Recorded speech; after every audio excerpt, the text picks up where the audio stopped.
Hello and welcome to this LinkedIn webinar, which I hope you're going to enjoy. We've got the amazing Dr. Corrie calling us from Dubai, I think. And we've got Tony calling us live and direct from the bottom of Essex, so not too far away. So I'm Cameron Harris, this is Tony McCarthy this side. We're the co-founders of Truth, and we're going to let Dr. Corrie introduce himself. Hi, how's it going? It's a real pleasure to meet you. My name is Dr. Corrie. I'm postgraduate professor of strategic management at Monarch School of Business in Switzerland and at SPJ in Australia. Not that that matters. It's not super important. What's really important is I really like to mess with the quality of people's lives and improve it in terms of organizational performance, leadership development, executive coaching, things like that. I'm an author and a speaker. I've started a few companies of my own, exited those, and now I've got the right to basically do what I want, work with who I want. And I live a really great life in Dubai, and I'm really excited to be with you guys. Honestly, it's a pleasure. Nice Thanks. one. Well, how lucky we are to have such a privilege, author in front of us. Well, listen, Tony, I don't have to be here. I was super clear about that. I can do honestly anything that I want. And I've chosen to spend this hour with you guys. And I hope it's a meaningful hour for you and for your audience, because you know what, you guys, we're never going to get this hour back. We don't know how many hours we get in our lives. We just know that once they're gone, that is it. They are done. So I want it to be as meaningful and impactful as possible. And you know what? You actually hit on something really, actually just on that note, which is not where we was exactly going to go, but isn't that so interesting that we're dealing with these CEOs and these, highly successful people that have now got to nearly the end of their careers in a way, like they're just peaking or they're ready to sort of, cash out. And actually it's like what you just said there. It's like, how many hours do you have left? That's exactly right.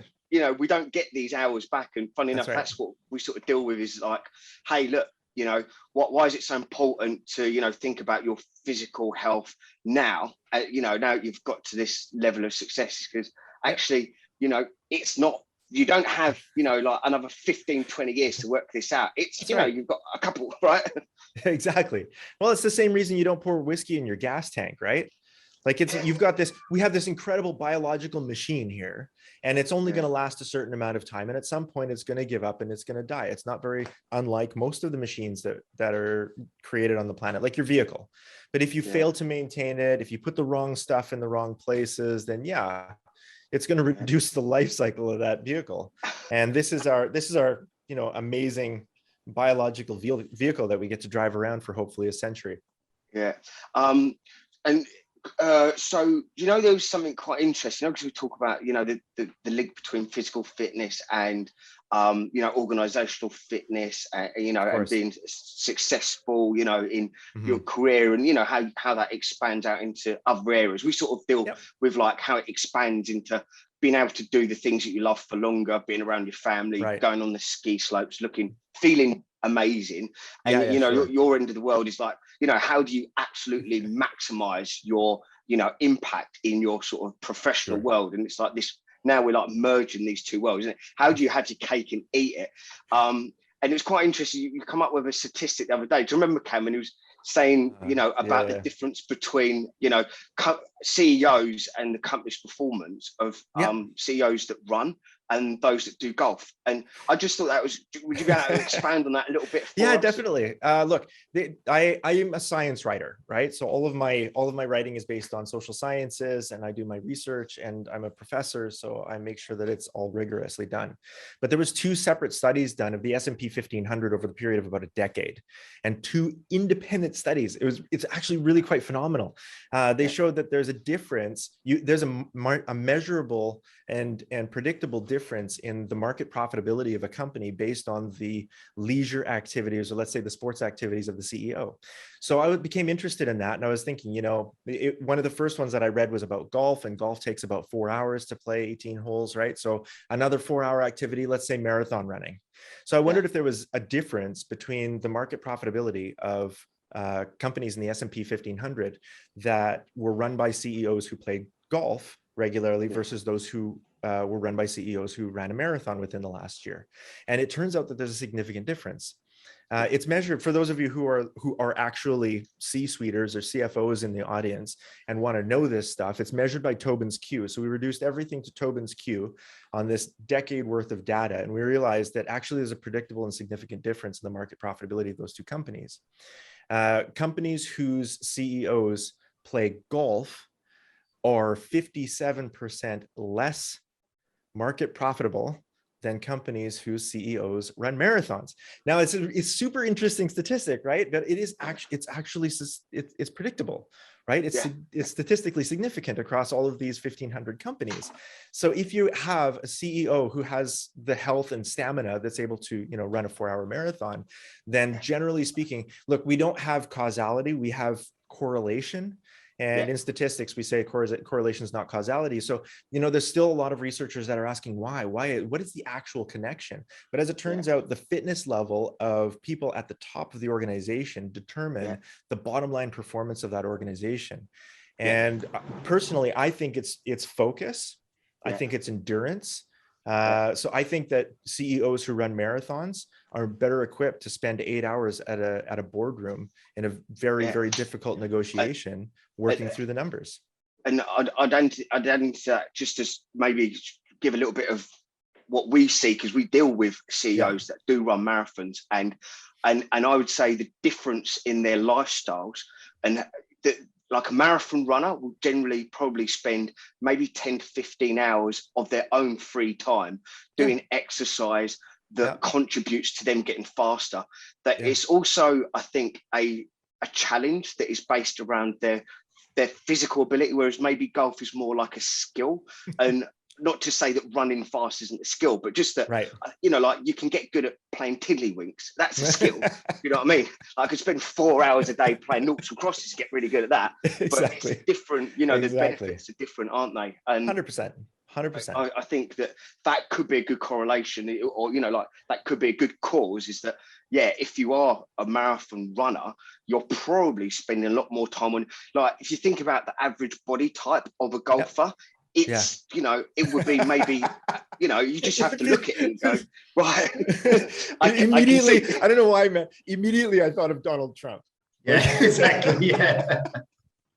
Now there's a guy who could play golf every week and run a company, right? So like this, look, you do not need to be particularly fit to be an average golfer. You can feed yourself with fish and chips and beer and play golf at a decent level. You can. Now, that's not to say that it's not a technical sport. It really is a technical sport. It belongs in the Olympics. I'm not going to argue that. But you're right. You're absolutely right, Tony. It takes a tremendous amount of discipline and a totally different day-to-day regime to have the kind of strength, stamina, and mental fitness to run a 4-hour marathon. And it's like the culture of it as well, is that if you're a marathon runner or someone that enjoys running the marathon, generally, you don't spend 4 days of your week drinking beer or drinking wine, because you've got to get up and have a run. Where if you're playing golf, it's that, okay, let's go to the golf course. But obviously it's all about the in the bar afterwards and the drinks and the dinner. So it's also like the culture and the mindset. Is, I suppose, why you want your kids to play sport, right? So they get more into the kind of the energy side and just kind of staying fit and healthy. Well, look, I believe in good balance in everything. I'm into fitness. I do CrossFit 5 days a week. I do spinning twice a week, but I do it to earn the right to drink beer and eat pizza on the weekend. Like I do not have an amazing diet. I'm not going to lie to you. I don't have visible abs, but I can lift heavy and I can run forever. And I'm the kind of guy you want to hang out with in an apocalypse. So that's the sort of CEO product that we're, trying to produce here. Is, look, you're already smart, right? You might as well have the machine too. Yeah, exactly. And what kind of, so that piece of that data that you've just shared with us, that 57% difference, in profitability. So obviously us as a fitness company and people that are keeping ourselves on the pulse of, especially in the city of London, like insurance, finance, all that kind of, kind of archaic, the industries that are older than time, right? And you walk around the city and you'll see the pubs are full up at midday on a Thursday. It's that old culture, right? So this information that you're talking about today, this increase in profitability, if you're fit, do you feel like, I'm talking generally now about, the globe, but do you think people are starting to get more clued up about it and starting to understand, well, actually, I need to be fitter and healthier? Yeah, they definitely are in Dubai. I don't know what the culture is like where you guys are, but yeah, absolutely. There's a massive fitness culture in Dubai. It's huge. We have so many obstacle course races. We have this year in Abu Dhabi, we have the World Championships of Spartan. So like, and it's a pretty big deal. And we've got like CrossFit is here very often doing their global events. And yeah, I think fitness is a massive thing here. And a lot of the executives that I know in Dubai have bought into this fitness culture because they realize pretty quickly, you know, if you put an hour of your day into the gym, you'll get that hour back in terms of productivity and energy. What you can do in that day just suddenly jumps by 2 or 3 hours worth of productivity. I'm telling you, for myself, if I'm doing a presentation or if I'm doing a pitch or something, or if I'm doing a training program for one of my clients, I can't start the day without the gym. Like it absolutely, it clears your head. It fills you full of so many like really fun drugs. We're all as humans addicted to the most amazing drugs on the planet, right? Dopamine, serotonin, oxytocin, endorphins, norepinephrine, anandamide. Like we're just packed with these amazing cocktails of drugs that we create in our heads and we consume in our heads all the time. And we get most of those drugs, including testosterone, as men when we're exercising. We get also women get more testosterone when they're exercising too, and it helps them to feel more powerful. And of course, that all comes from a million years of best practice. Generally speaking, when you're working hard, you're advancing the course of your life. You're advancing the capability and capacity of your body machine, and you're probably going to survive better. So your brain rewards you with a whole cocktail of amazing things saying, hey, good job. You're doing a great job of surviving. And you're probably going to live longer because you're doing this. Yeah. And do you know what, funny enough, it's sort of what you just hit on there, you know, about the amazing drugs that we're addicted to. And, you know, it's a funny one because actually we find a lot of our CEOs, actually, you know, like alcohol is a big drug that gets used in lots of different ways. And there are some other drugs that get used in, you know, the business world. But what I thought was quite interesting that we spoke about recently was, you know, like we were saying the difference between, you know, motivating yourself or doing something, and, you know, like exercise, I think for a lot of our clients or like people that are coming into getting into fit can sometimes look at exercise as like a bit of a chore, or like, you know, like it's built up like this big wall that is quite insurmountable.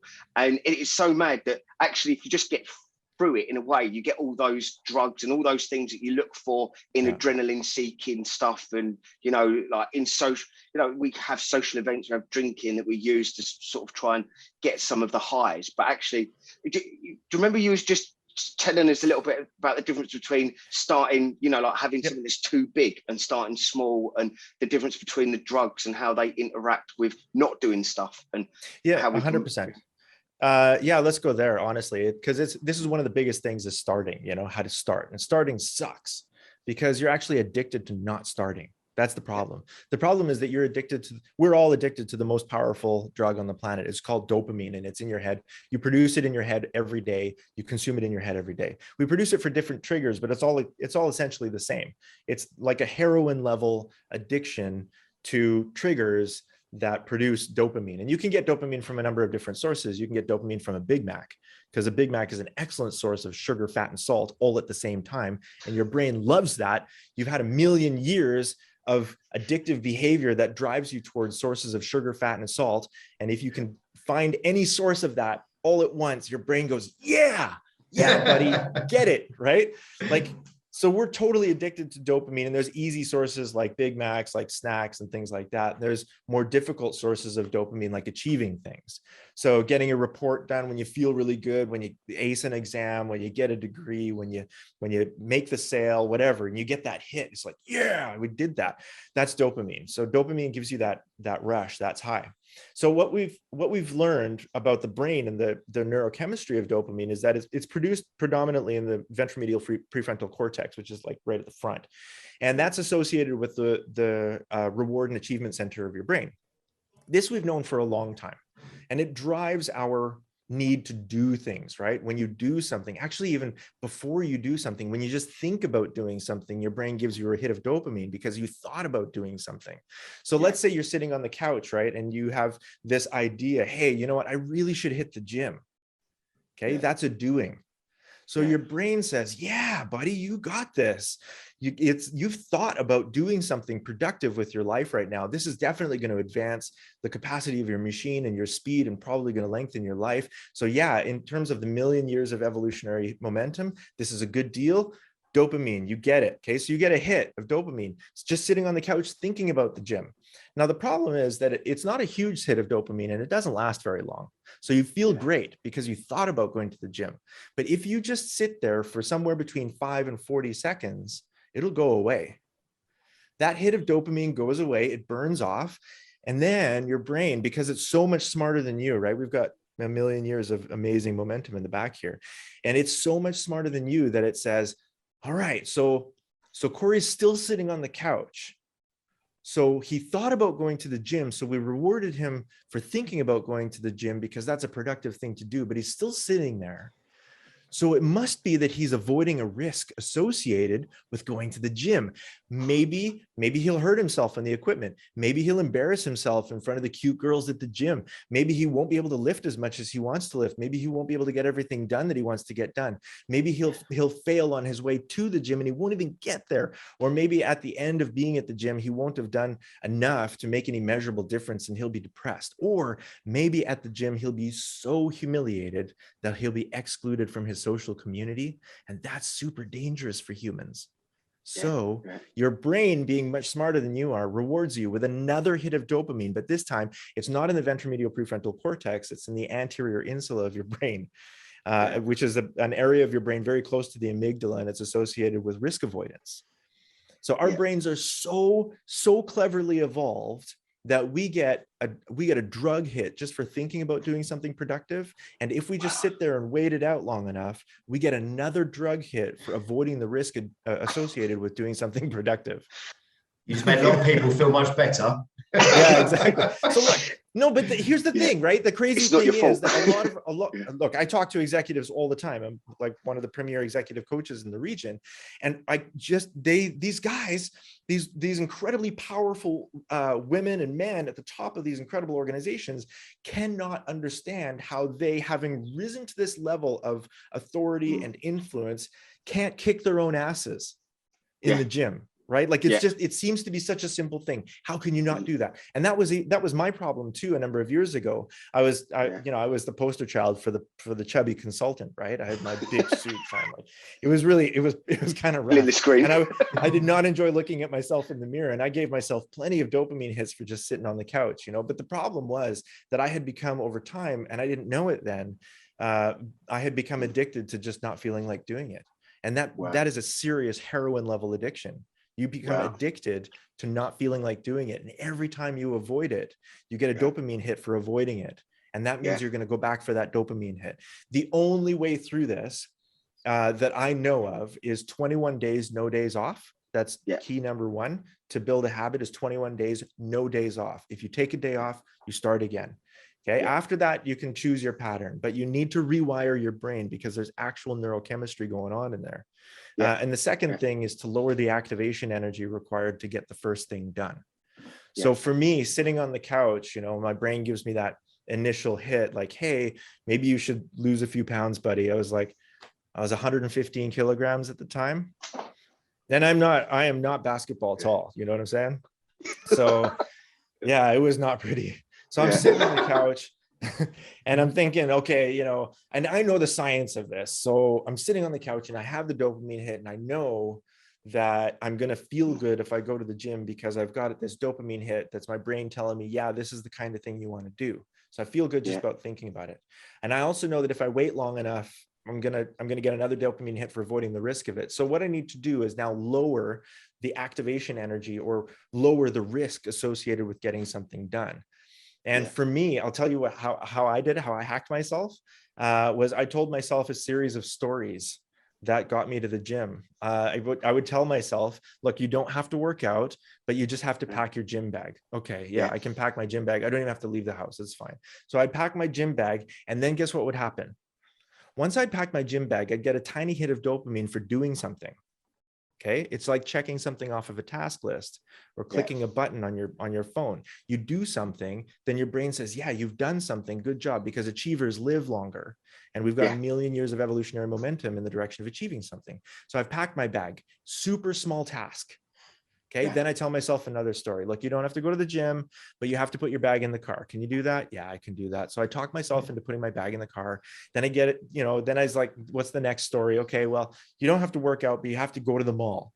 And going to the mall where the gym is not a big deal, because you know what? There's cafes, there's cake, ice there's cream, movies, ice cream, there's popcorn. Like there's all kinds of fun things to do at the mall, right? Fall into the ice cream store. Exactly. So I convinced myself, look, once you get to the mall, you can choose any number of directions for your life, but you just have to get to the mall. Okay, I can do that. So I have these conversations with myself, and seriously, there'd be about 15 conversations. You don't have to work out, but you have to take your bag into the mall with you wherever you go. You don't have to work out, but you have to go to the gym and check in. You have to just push your card down and hear it go beep so that it knows that you were there, even if you weren't there. Okay, so you don't have to work out, but you have to put on your gym clothes. Can you put on your gym clothes and then just go sit at the juice bar for a while? You don't have to work out, but you do have to just warm up a little bit on the treadmill or on a bike. Just spend 5 minutes. And so I would do that, and it would lower the activation energy required to instill that chemical response. And very, very slowly that way, I would hack myself. After about literally a week, it took about a week. After about a week to 10 days, some of the steps along the way started to disappear. I didn't have to think about it. I would pack my bag and put it in the car and then drive to the mall before I'd have to tell myself another story. So slowly my brain would actually rewire itself, because it was seeking dopamine from achieving things instead of avoiding things now. And that's the keys to the kingdom, you guys. We are simple, hackable machines. And it's so nice hearing that from you, because it's like you've got the science backed.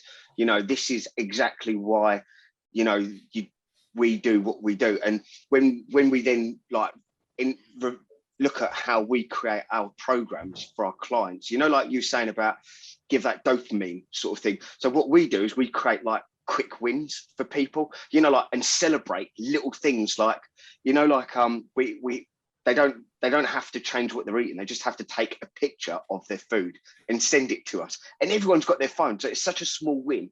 But even just taking a picture of their food is like this really like neat way of them becoming aware of what they're eating. And then if we go, yeah, well done, and make a really big deal about the fact they took a picture of their food and they made a good choice, it reinforces the fact that they're doing the right thing. So it's quite nice hearing that some of the things that we just do intuitively. So I think we're going to build more of that into us. I know one of the questions that we got from how do you, because we got to that whole thing about how do you get someone to be inspired to do stuff that they don't want to do, and you took us down this route about actually it's the smaller steps, and just apply that to everything really. Just what's an easier, smaller step to activate people. It's really, really interesting to hear that, and to have those tips that we can now actually give that to people and go, well, here's the reasons. It's about dopamine. It's about the front of your brain and the back of your brain, and where you're operating from. And don't quit for at least 21 days, and get off your ass within 40 seconds and do what you was about to do, or start a small action. So really top tips. Well, that's the difference between motivation and discipline, right? Motivation is easy, it's fleeting. Right? You can be motivated to do something and never actually do anything about it. It's like the difference between intention and action. You'll never, ever, ever be credited by anyone else in your entire life for any of your intentions. Nobody will ever see any of them. Okay. Not your spouse, not your kids, not anybody at work. Nobody cares at all about your intentions. To everyone else on the planet, you're a bundle of behaviors and ideas and words. That's it. Whatever they hear from you, whatever they think about you, and whatever you do, that's who you are to everyone else. And so it's the same thing. Like we can't give ourselves credit for our intention. We tend to give ourselves credit for our intentions, but they don't actually result in anything. It's like motivation. Motivation is absolute garbage. There's zero value in initial motivation. It lasts 40 seconds, and you can be intrinsically or extrinsically motivated by carrots or sticks. It doesn't matter. Motivation is super, super weak. But what's really strong is discipline. And discipline is the ability, it's a skill, right? It's the ability to choose what you do in spite of how you feel. So regardless of what's going on in your head neurochemically, you can pick a behavior and move forward with that behavior. That's discipline. And that's what actually sets high achievers apart from mediocre or lower level achieving executives and managers. Is that difference between motivation and discipline. It's also very similar to the difference between happiness and fulfillment. So another thing, like your clients, my clients are the same, right? These executive clients, they tend to bypass what could lead them to fulfillment in the favor of the distraction of happiness. And happiness is super fleeting. It's very, very short-lived. Happiness is like, when you put something into your cart on Amazon, or when you order McDonald's to make you feel good, or, when you go out with the boys drinking, that's happiness, but that's not fulfillment. Fulfillment, it comes from doing the really hard things, right? Fulfillment is like raising a child. Raising a child is like 18 years of, people don't tell you this, right? They don't come out, and the brochure is a total lie about having kids. Like, it's work, man. It's work. It's just another 4 jobs. It's about 5 or 10% of the time you're like laughing and having fun. The rest of 90% of the time, it's like, oh my God, you want to eat again? This is crazy, right? And you're always cleaning up after them, and they're always making more and more complicated kinds of messes as they get older. And so but it's very fulfilling. It's a very fulfilling thing. Same like, finishing a PhD or writing a book or starting a business. All of those things take tens of thousands of hours of your life, which you will never get back. And a good deal of those hours, you are not happy, but you do them because the achievement of it is fulfilling. And that's the difference between intention and action, motivation and discipline, and happiness and fulfillment. Like, we just don't value fulfillment the way that we used to. Do you feel like, for example, with our, we see it in our clients when they go through our system, they see someone that starts on there, they get through those kind of motivational barriers and start to get their head around and start to see the benefits, see the dream at the end of this 6-week program, right? And you can see that these people change. So do you feel like, when you're going through a transformation journey, whether it's with your body or finances or whatever it is, does that give you a sense of fulfillment, getting, changing your body, looking in the mirror and thinking, wow, I've done this and I look incredible and I feel great, and all my friends are telling me how good I look and my family's happy? Will that give you that kind of fulfillment as well? Is that happiness? Yeah, absolutely. I think that's where we find satisfaction and contentment. Okay, so it's difficult. Simon Sinek writes about this too, that there's a achievement blues. If you set out for something that has an end, right? And the end is like a doctorate degree. So you want to get a doctorate degree, or you want to make $1 million a year, right? You have an end. So you've got some sort of achievement goal. Once you've achieved that goal, if it's been big enough and taken enough effort for you to achieve, there's a tendency on the other side of that goal to have to go into depression, to have post-achievement blues. And so unless that goal is actually a part of a process that continues, like, my goal isn't to get a PhD. My goal is to continue in academic rigor in lifelong learning. And that means I'm never actually going to finish whatever race this is I'm in academically. My goal isn't to win the X Games, because I'm never going to compete there. I'm never going to be an Olympic gold medalist. But if you look at the stories of Olympic gold medalists in the past, they're replete with these examples of post-goal blues. So I think it's really important. One of the things where I would side with Sinek on is it's really important not only to have clear goals, but to have infinite goals. You need to have goals that you can never achieve, but you're committed to the journey, and that's what makes you fulfilled, right? Like, I'm never going to achieve parenthood, okay?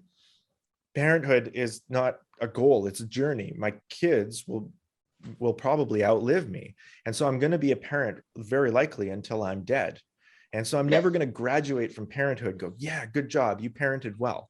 No, I'm going to be that kid's father for the rest of my natural life. And that's just the way that it is. I'm never going to achieve it.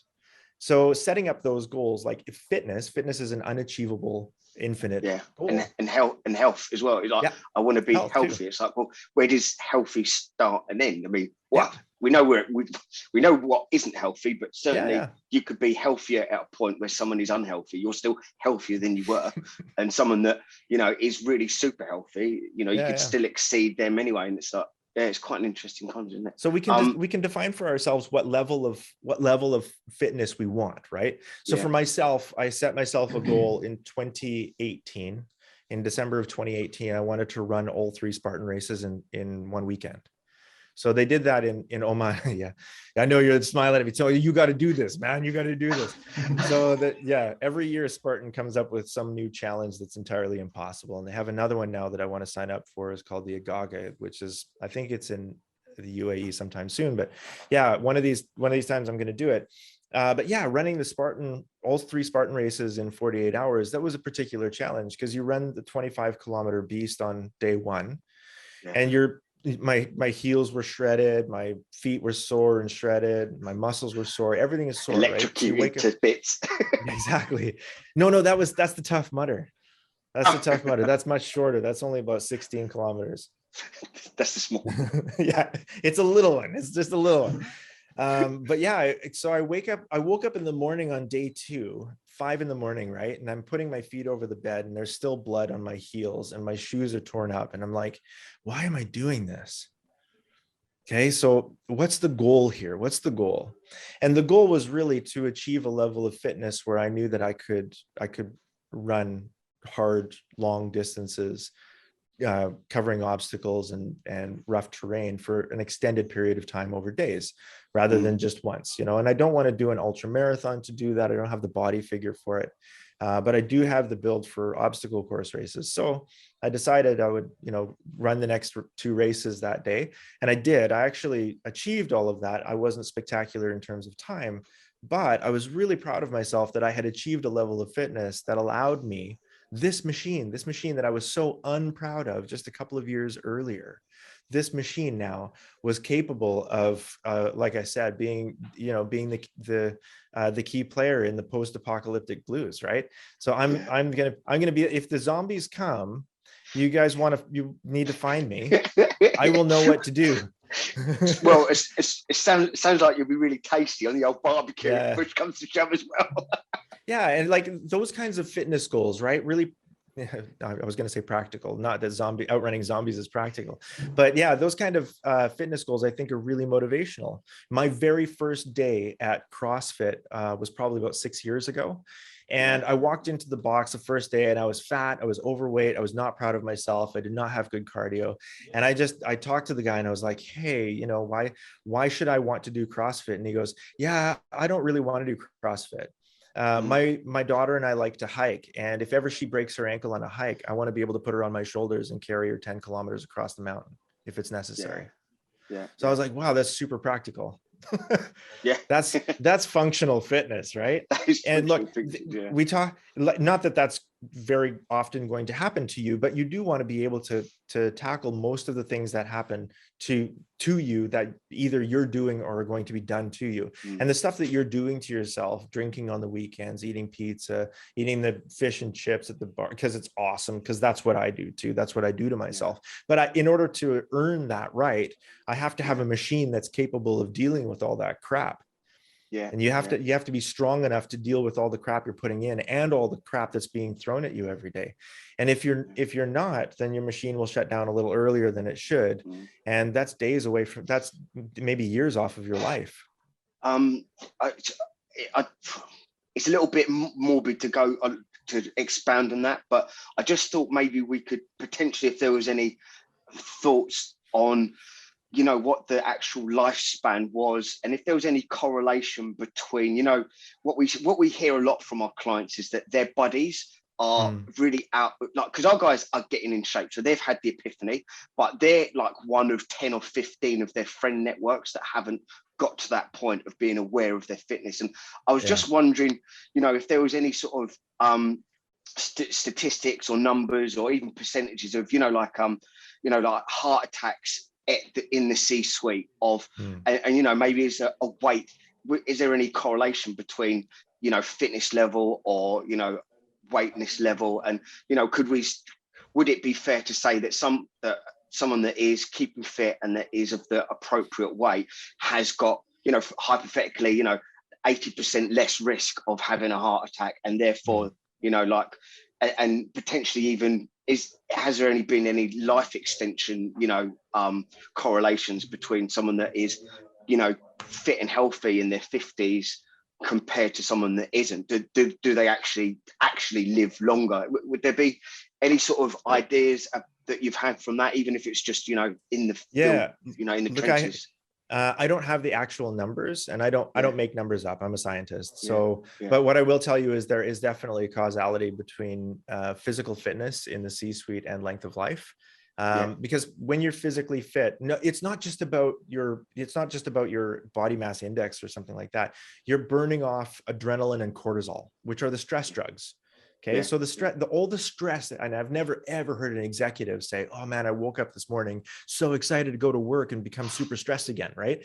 We don't want to do that, but we do it all the time. So if your body doesn't have a really good way to burn off all of the cortisol and adrenaline that you're building up during the day, like that, then it's going to build up over time. And that creates a tremendous amount of strain on your body from the inside. And you wonder why you're not sleeping. Well, that's why. You're not sleeping because you've got too much cortisol and adrenaline in your blood. Anyway, so your life expectancy goes up definitely when you're physically fit. It also goes up when you have that sense of purpose, right? When you have a sense of meaning and purpose in your life, when you're proud of what you're doing, when you feel that you have a sense of accomplishment, when you feel that you're contributing to the world. We know that a sense of strong meaning in your life is positively correlated with extended length of life. So if you do have a very clear purpose and you're proud of yourself, you will actually live longer. And not only that, but if you're not yet in the C-suite, but you're still aspiring to be there, those employees that have a strong sense of purpose and meaning and good health, they get promoted quicker, they make more money, they get more raises, they perform better. And maybe that's why, is because they do perform better. And organizations that are full of employees who are strongly engaged like that, they make 21% more profit, they're 17% higher performing, they have 41% less absenteeism. Employees on average will work for will take 2 less leave days every year, and they'll work for an extra hour every week, which is equivalent to an extra week's worth of work every year. So if you want to unlock the discretionary effort in your team, honestly, provide a gym, because that's a best practice for some of the larger companies in the world. And it's because of the science. There's science behind this. You want your people to perform at their best, help them to perform at their best. And is this information that's kind of, obviously we have this conversation about this today and we're picking your brains.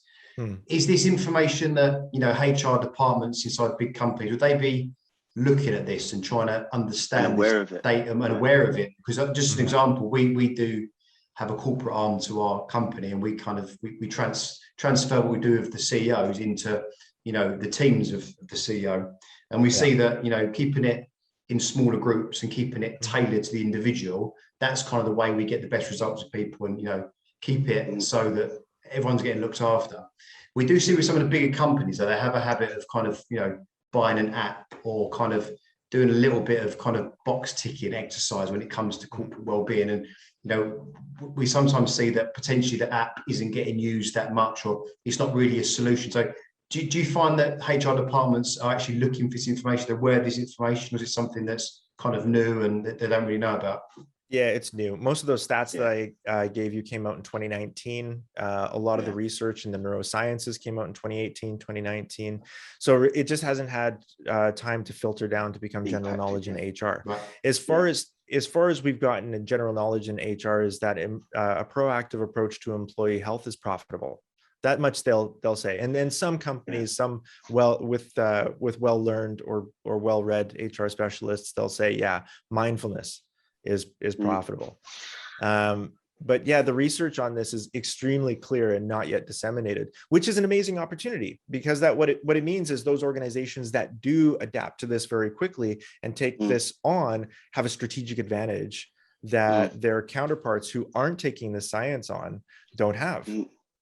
Right. And you know, like this company. So I mean, I haven't specifically dealt with Google, but I understand the way they go about, you know, looking after their teams. I've got clients that work for them, and they get their dinners paid for them. You know, it's all in, everything is on the campus basically, and it's.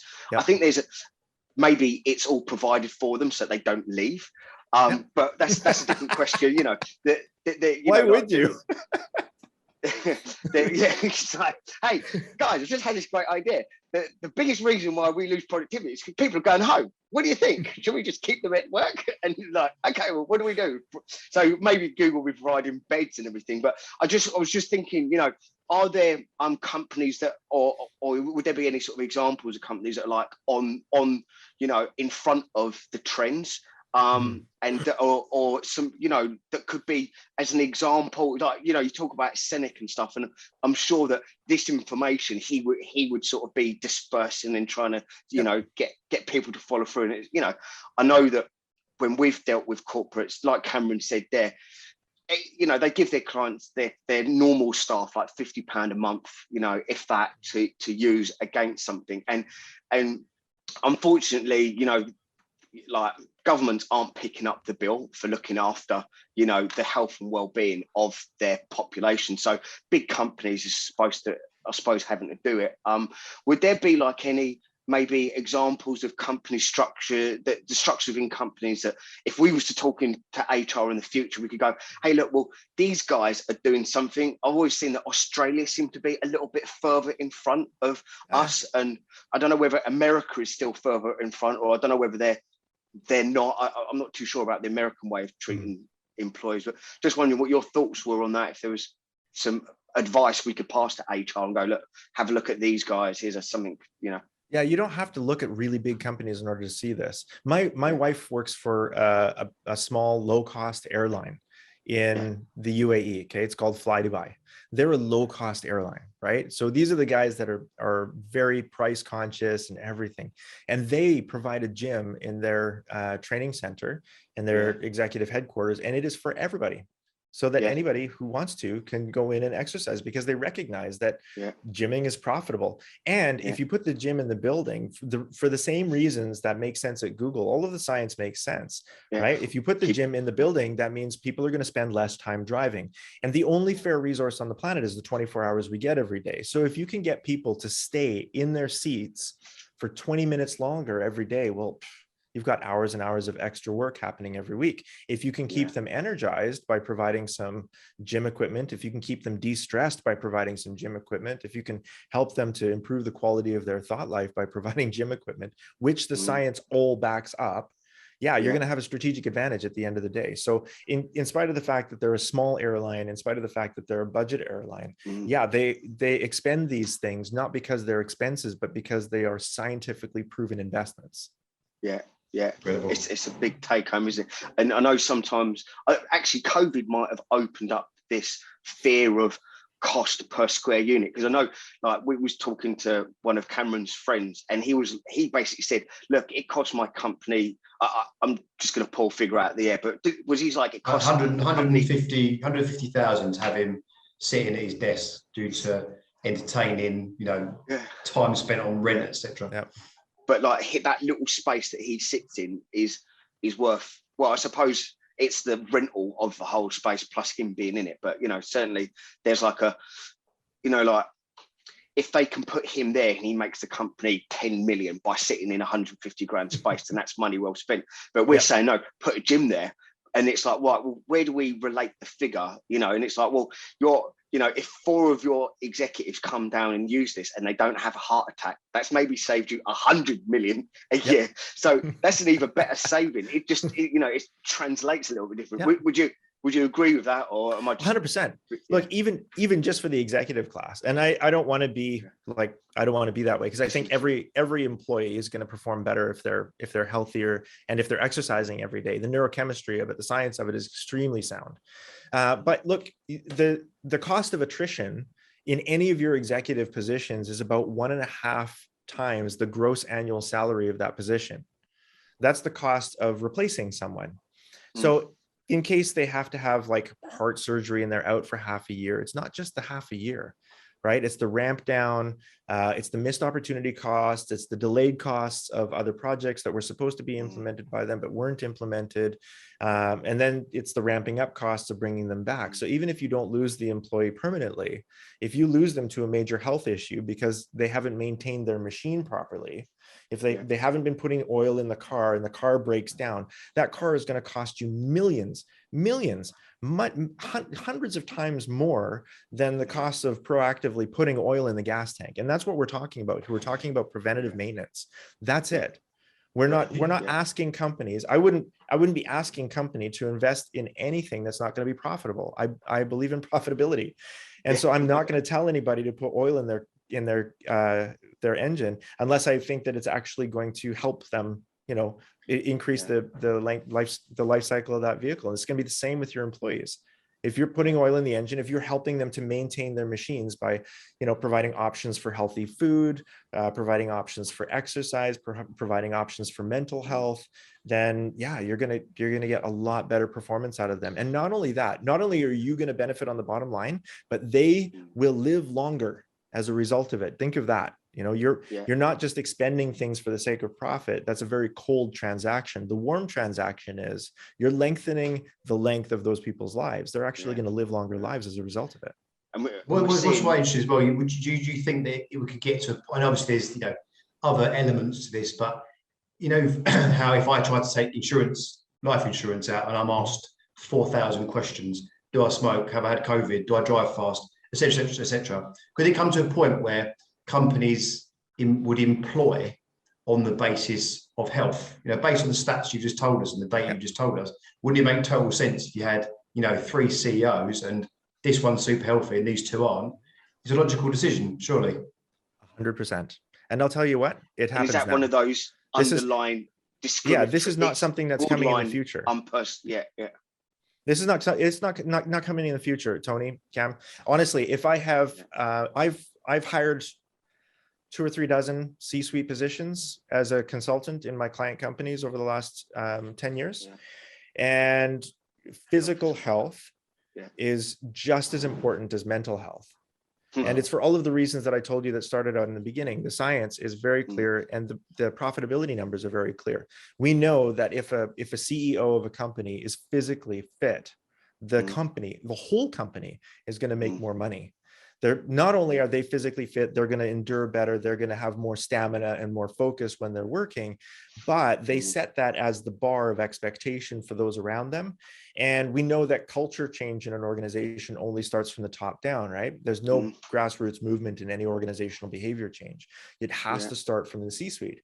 And so if you start at the top with somebody who's physically and mentally fit, not just qualified, because qualified is easy, you can find qualified people, but it's what happens over and above qualified that really sets, who is going to be chosen versus who's not going to be chosen.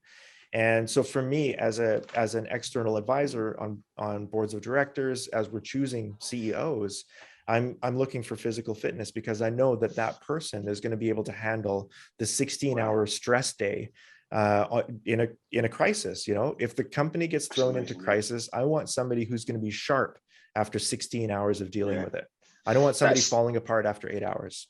It's such big news. And I think, it's like even people especially for maybe not necessarily people that we deal with, but the professionals that are looking to move up. And it's like, hey, your opportunities for moving up are going to be maybe far greater if you're ticking loads of boxes. Oh, and by the way, you are fit and healthy, because actually now, like you're saying there, the owners, the CEOs, they're actually now aware of the fact that between us lot at the top, the ones that are providing the most value and that can cope the best and are having less sick days and are less stressed out, are the ones that are running marathons and eating healthy, and basically, and it's like, well, who do we want to join us in the ranks, and it's like, well, listen, there's only a finite amount of people that move into that suite, isn't there? And when you are in that suite, it's like, well, who's going to get the big promotion? Who's going to get the bonus? Is it just down to profitability? Or, will there be people that will be chasing your tail, and that they will produce more because they have the energy to do it? And, your obese CEO, your obese CFO, and, are they in maybe from what we're seeing is that we're starting to see a change in the dynamics, and that, it's the big lager lout drinking, out to all hours, pub lunches. In fact, to be honest with you, actually, we're seeing it disappear in the city. I think, not to, beat on the insurance industry, but I think they're probably the last ones to join, the whole, look, we're not going to, a pub lunch at 12 o'clock and coming back and, doing nothing for 4 hours. It sounds like things are starting to move even in that industry a little bit, which seems to be like the last one, look, I'm not gonna, I won't start the hashtag pub shaming, right? Because that's probably not going to be helpful. I think balance is really important. Just keep in mind that career athletes, their health also tends to deteriorate fairly quickly later on in life because they've used the machine too much. It's the same as like, you're always burning the engine in the car at the highest amount of revs possible. So there's this sweet spot where there is balance of, fitness that's really productive versus the kind of fitness that becomes counterproductive. So I think, I don't, like I said, I don't want to get into pub shaming, because I think there's balance to be struck there, because you also need that social negotiation in order to run a successful business. You have to be able to make eye contact and build trust with your interlocutors, the suppliers and clients that are paying all of your bills and giving you all of your stuff. So that's really important too. I think but it is important for people to know, like in that senior manager level, that over the last 30 years, the number of CEO positions on the planet has declined by 25%. And those CEOs that are in their positions are making 940% more money. So the remuneration has gone up way more. Like the amount of money you make is massive, but the number of positions is going down, and yet the number of qualified people is going up, which means the competition for those roles is incredible. It's super intense. Typically, it'll take 6 to 12 months to hire a CEO for an organization. And that's just because there's round after round after round and test after test, because we want to try and find the right role. So if you want to be even considered for that right role, now you're going to have to take your fitness into consideration, because it's one of the differentiators. If you have 15 qualified people, and generally speaking, as an outside advisor on these boards, I don't talk to anyone unless they're already qualified, right? Why would I talk to them? So I don't interview anyone unless their CV is already saying, yep, this guy's qualified, or yep, that lady is qualified. Once I see you're qualified, then we're looking for the over and above. We're looking for the value added, right?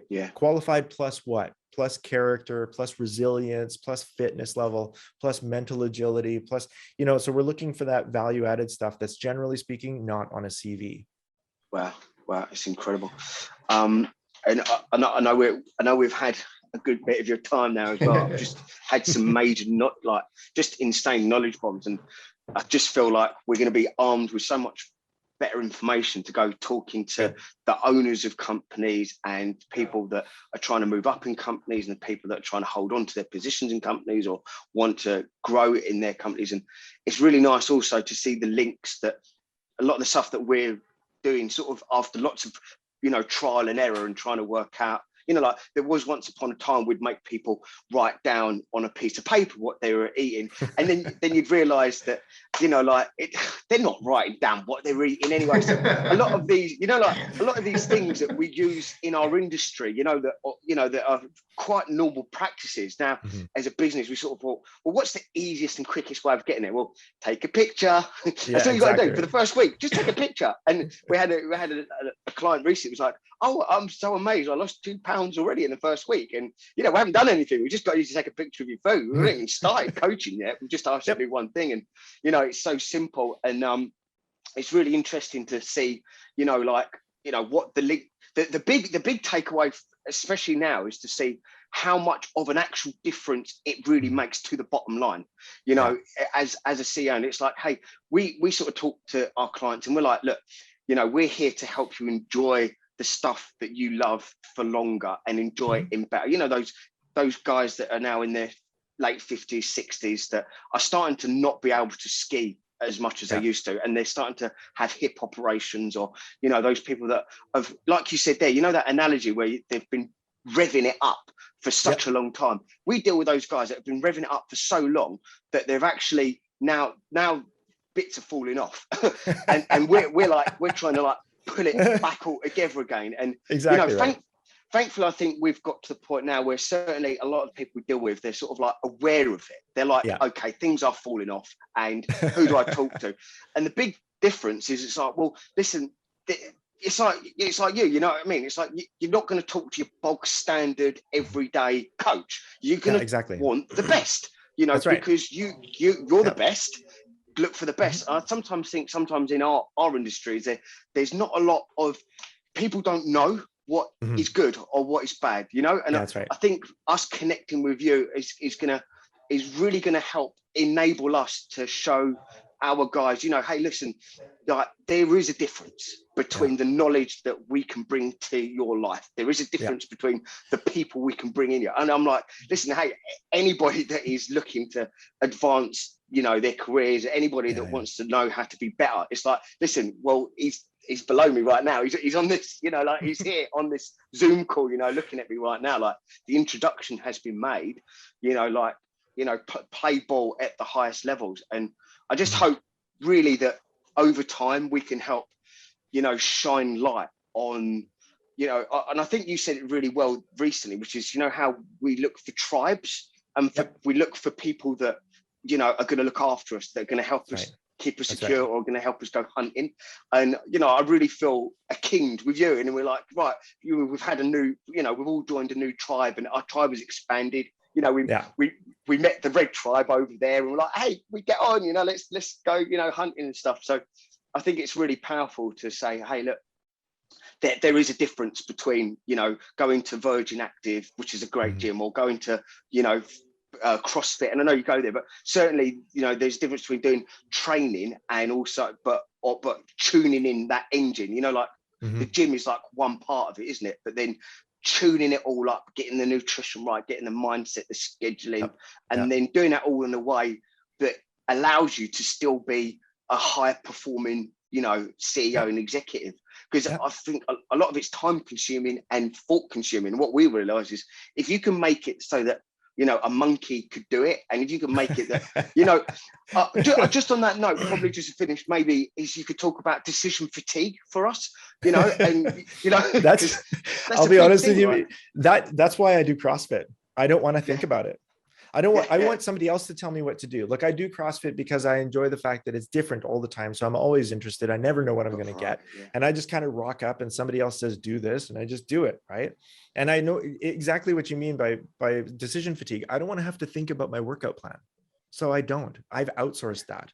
And none of your executives should have to think about their workout plan. They have $1 million decisions to make, and they've got thousands of lives in the balance, right? Every one of their employees is representing a family with kids to educate, food that needs to be on the table, gas needs to be in the gas tank, and they've got parents to care for. Like, they've got bigger things to do than to figure out how many lifts they need to do, or whether or not they should bike or run today. Like, it's ridiculous. You should outsource that. So yeah, look, even me, I'm not a fitness guru. Okay. I believe that fitness is a part of the whole package of fitness, like physical, mental, spiritual, and organizational fitness is the whole package. But I don't do the fitness thing. I do the fitness thing for me. And then I outsource that, even for my executive coaching clients. I outsource them to Cam and Tony. So I don't have to think about that, because that's not my area of expertise. My area of expertise is in the boardroom and in the office. I help executives become the highest performing employees or employers that they possibly can be. I want you to run at your top speed in every area of your life, and not at the top speed that's going to wear you down, but at the top speed where at the end of the day you go, man, that was the most amazing day I've ever had, and it was just like yesterday. and just like the day before, you know, and you have that feeling at least 3 or 4 days a week that you come away from your work, not stressed, not bogged down by everything that needs to be done, but energized by how much you have actually gotten done. And that's a huge, huge differentiator between high and low performing executives. And that's one of the reasons why I really like doing business with you guys, is because you fill in that gap for me. That's brilliant. And fantastic. Let's wrap it up then, because Dr. Corrie's ready to get on his next 15th call of the day. But thank you for your time, Dr. Corrie. Really appreciate it. I think that was not only enlightening, but it was powerful. We've got some real amazing information. I'm pretty confident. Can you give us the fitness version of this on your end, then we'll do like we'll do like a press up version for sure. Yeah, for sure. Fantastic. Well, look, thank you, Dr. Corrie, for your time. We're going to stick of course, put your link underneath the videos. People can check Dr. Corrie out, executive coaching, and all his books and stuff like that. Yes. So thank you for your time. That's the book. Thank you. The Spartan CEO. Yeah. Brilliant.